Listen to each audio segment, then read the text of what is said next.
চিংড়ি নদীর পাড়েই আমার প্রায় 2 কানির মতো সবজি আবাদ আমি করতাম। তো ওখানে আমার প্রায় সেই বর্ষায় প্রায় আমার 2 লক্ষ টাকার মতো ক্ষয়ক্ষতি হয়েছে। এখানে আমি আবাদ করতাম যে আপনার শসা এবং বেগুন, তারপর লাল শাক যে বর্তমান যে প্রযুক্তি, এটা আবাদ করছি আমি। পাশাপাশি আমার প্রায় এখানকার বলে থাকি যে 1 কানির মতো আমি লাউ লাগাইছিলাম। লাউটুকু আমার এই বর্ষা অতিরিক্ত ক্ষতি হয়ে গেছে।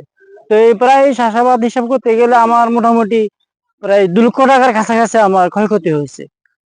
তো আমরা এই কৃষকের যে ক্ষয়ক্ষতি হয়েছে আমাদের এখানে দেখার মতো আসলে আমরা কাউকে পাচ্ছি না। তো এই জন্য আমরা মানে আবেদন জানাই যে আমাদের খোঁজ খবর নেওয়া হোক।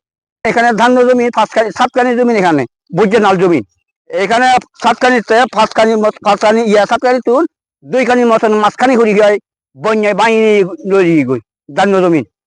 আমি একজন গরিব মানুষ।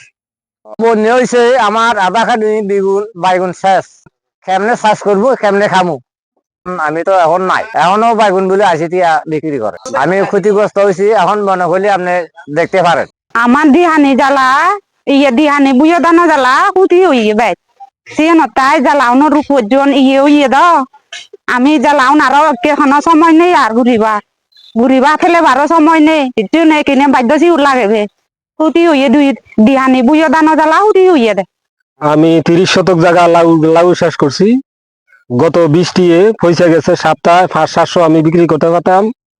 এই যে ক্ষতি পয়সা গেছে, এই যে ক্ষতি পয়সা গেছে, আমাদের খোঁজ খবর কেউ নেয় নাই। আমি একজন গরিব কৃষক। গত বৃষ্টি প্রায় 60-70 হাজার টাকার মতন আমার লস হয়েছে। এবারের বন্যায় আমি খুব ক্ষতিগ্রস্ত হয়েছি।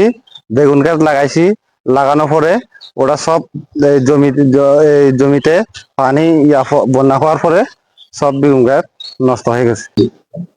চলমান অতিবৃষ্টি, পাহাড়ি ঢল ও ভূমিধসের কারণে আমাদের মোট 21 হেক্টর ফসলি জমি ক্ষতিগ্রস্ত হয়েছে। এর মধ্যে আছে আমনের বীজতলা, আউশ এবং গ্রীষ্মকালীন সবজি। আমরা আনুমানিক ধারণা করতেছি মোট আমাদের ক্ষতির পরিমাণ টাকার অঙ্কে 31,50,000 টাকা। তো আমরা আমাদের ঊর্ধ্বতন কর্তৃপক্ষকে বিষয়টি অবহিত করেছি। তারা আমাদের যে ক্ষতিগ্রস্ত কৃষককে অনুদান অথবা প্রণোদনার আওতায় নিয়ে আসার আশ্বাস দিয়েছেন।